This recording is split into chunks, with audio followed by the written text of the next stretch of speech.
Ассаламу алейкум, урматтуу мусулман боордоштор. Акыркы убакытта сыйкыр тууралуу сурагандар абдан көбөйдү. Жана сыйкыр оорусунан кантип айыксак болот деп сурагандардын саны арбын. Мына ошондуктан сыйкырдан айыгуу үчүн шариятта көрсөтүлгөн эң жеңил жолдорду сиздерге айтып берүүнү туура деп эсептедим. Бирок мындан алдын сыйкыр тууралуу бир аз маалымат бербесек болбойт.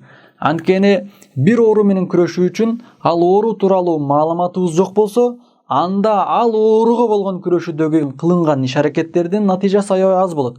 Ошондуктан сыйкыр тууралуу бир аз айтып беребиз. Сыйкыр деген нерсе бул шайтан, жин шайтандар тарабынан даярдалган оору. Ал оору адамга тийген болсо, ал оорунун себебинен бирөөнү жаман көрүшү мүмкүн, бирөөнү жакшы көрүп калышы мүмкүн, же кулк мүнөзү бузулуп, адамдар менен мамилеси бузулуп, бардык адамдарга душман болуп кетиши мүмкүн. Же болбосо бул оорунун себебинен айыкпас дартка чалынып, акыр аягына дүйнөдөн көз жумушу дагы мүмкүн. Бирок сыйкырчылардын кылынган сыйкырлары дайым эле өтө бербейт. Себеби адамдардын арасынан дагы ойлоп табылган оорулар, вирустар бардык эле адамдарга тие бербейт. Мисалы, атайын бир ооруну ойлоп табып, ал оорунун аркасынан пайда көрөм дегендердин жасаган, ойлоп тапкан оорусу, вирусу бардык эле адамдарга тие бербейт. Аллах Таала сактап койгон адамдарга ал оору тийбейт. Ошол сыңарындай эле сыйкыр оорусу дагы бардык адамдарга тие бербейт. Жана өзү айтып тургандай эле бул сыйкыр оорусунан айыкса болот. Айыгуу үчүн төмөндө айтып кетебиз. Пайгамбар саллаллаху алейхи вассалам дагы сыйкыр оорусу менен ооруган. Яхудтар тарабынан пайгамбарыбыз сыйкырлашкан. Айша радыйаллаху анха риваят кылат, пайгамбар саллаллаху алейхи вассалам дагы сыйкырланган. Сахих Бухари жана Сахих Муслимде келген. Сыйкырчылар кимдер? Сыйкырчылар булар шайтанга кул болгон, шайтанга толук бойдон баш ийип, Аллах Таалага эмес, шайтанга баш ийип кеткен мусулман эмес адамдар. Өзү негизи жер бетинде бардык жиндер болобу, адамдар болобу, бардыгы жалгыз Аллах Таалага баш ийип, Аллахка гана моюн сунуш керек эле. Жалгыз Аллах Таалага гана сыйынышы керек. Аллах Таала Кур'ан айткан: "Ва ма халактал джинна вал инса илля лиябудун". Адам менен жинди өзүмө гана ибадат кылуулар үчүн жараттым деп Аллах Таала айткан. Бирок жиндердин арасынан Аллахка баш ийип кафир болгондор, алар шайтандар. Сыйкырчылар мына ушундай шайтандарга баш ийип, аларга моюн сунгандар. Ал сыйкырчы болуш үчүн, тагыраак айтканда, шайтанга кул болуш үчүн бир нече көнүгүүлөрдү кылып, андан кийин сыйкырчы атка конот. Тагыраак айтканда, мына ошентип сыйкырчылык деген кесип десек дагы болбойт. Ошо сыйкырчылык деген нерсе менен акча табыш үчүн, сыйкырчы болуш үчүн ал шайтанга кул болуш керек. Тагыраак айтканда, динин ташташ керек. Түбөлүктүү тозокко бара турган адам болуш керек. Ал үчүн 40 күн бою, 2 ай бою жунуп абалда жуунбай жүрүү жана нажас нерселерден тамагына кошуп жеш, дайым кир бойдон жүрүшөт жуунбастан, жана Куран китептерди астанага таштап, анын үстүнөн дебелеп, ушуга окшогон, Аллах өзү сактасын, күнөө иштерди аткарып, акыр аягында шайтан аларды өзүнө кул кылып алганга кабыл алат. Шайтанга кул болуш үчүн дагы мына ушундай атың өчкүр, айбаттуу күнөө иштерди жасаш керек. Адамдар арасынан деле бир криминал чөйрөгө кириш үчүн чоң кылмыштар жасаган болсо, андан кийин кабыл алат. Ошол сыңарындай эле шайтандын чөйрөсүнө кошулуш үчүн сыйкырчылар дагы мына ушундай чоң күнөөлөрдү жасап, андан кийин сыйкырчы атка конот. Сыйкырчы болгондон кийин деле алар күнөөсүн токтотпойт. Ар бир келген кардар бир сыйкыр кылууну суранган болсо, ал сыйкырчы шайтанга жалбарат. Мына ошол сыйкырды ишке ашырып бер деп.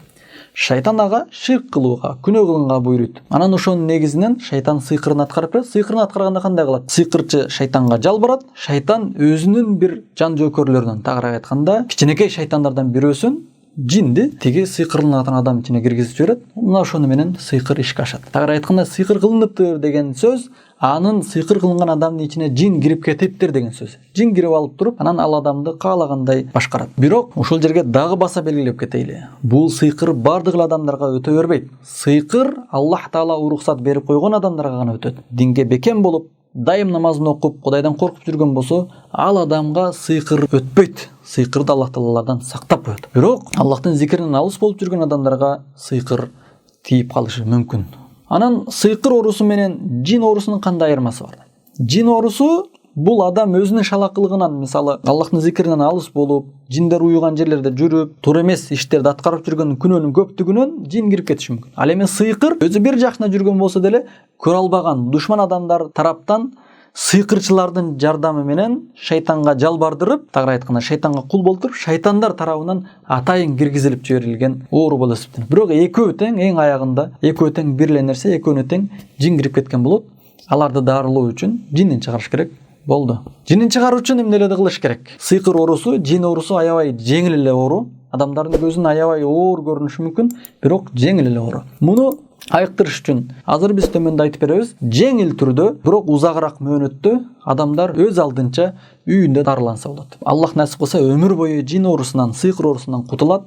Жана буйруса ал адамга кайра ал жин кайтып келбейт. Бирок ушул жерге бир эске кала турган нерсе, кимдир бирөөгө жин кирген болсо, сыйкырланган болгон болсо, ал адам эч качан сыйкырчыларга кайрылбасын. Ал сыйкырчыларга кайрылуу арам, күнөө.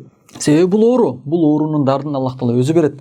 Пайгамбар саллаллаху алейхи вассалам айткан: "Тадау ва ла тадау бил харам." Силер дарылангыла, бирок арам нерселер менен дарыланбагыла деген. Кимдир бирөөгө жин кирген болсо, же сыйкырланган болсо, сыйкырчыларга барып алар аркылуу дарылануу бул денеге же болбосо кийимге нажас тийген болсо, аны сийдик менен жууп салуудай эле болот. Аны менен эч кандай пайда болбойт.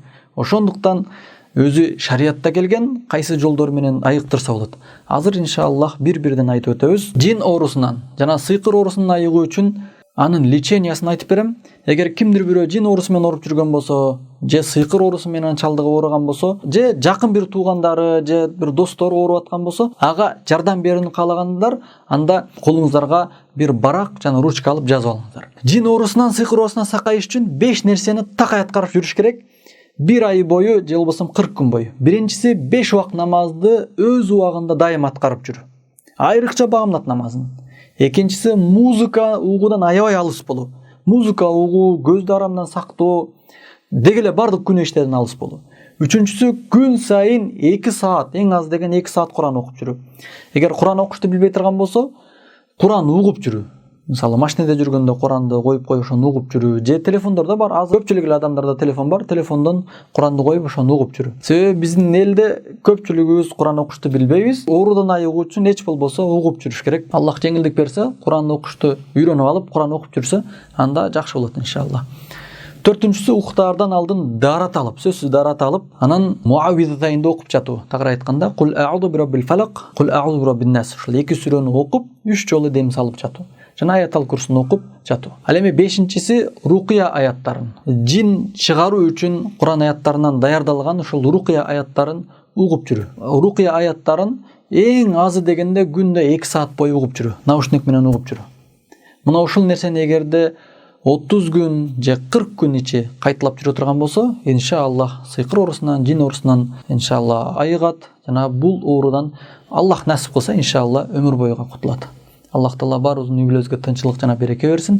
Жана мына ушундай көзгө көрүнбөй турган дартка, тагыраак айтканда, медициналык көз менен караганда көрүнбөй турган сыйкыр оорусуна жана жин оорусунан Аллах Таала өзү сактасын жана баарыбызга шифа берсин. Аллах Таала баарыбыздын үй-бүлөбүзгө тынччылык жана береке берсин. Ассаламу алейкум ва рахматуллахи ва баракатух.